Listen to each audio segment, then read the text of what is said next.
Zakon o varnosti cestnega prometa določa, da je zimska oprema obvezna od 15. novembra do 15. marca ali v primeru zimskih razmer. Vulkanizerji svetujejo, naj vozniki menjajo zimske gume na vsake 2 leti, saj se gume po zimi obrabljajo hitreje. Profil, kak je gor na zimskih pneumatikah, če date stare gor, pač mora minimalno število profila, mora biti na gor milimetrov, ne.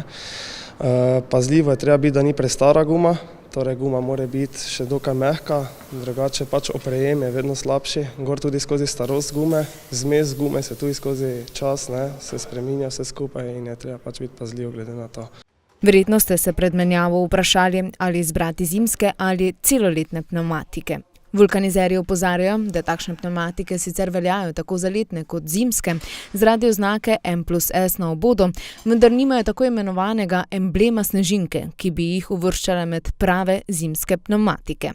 Ker je druga zmes, oprejem ni isti na cestišču, torej za varnost vozila se gre, da moramo zamenjati zaradi tega, ne? Ker ko je zunaj hladen asfalt, ne isto prejemajo pneumatike kot zdaj letna ali pa zimska, ne. Bodite pozorni. Pneumatike morate v skladu z Zakonom o varnosti cestnega prometa z zimskimi zamenjati do 15. novembra. Minimalna predpisana globina profila zimske gume pa je 3 mm. Na takšen način se boste izognili visokim globam, najpomembneje pa je, da boste tako poskrbeli za lastno varnost v prometu.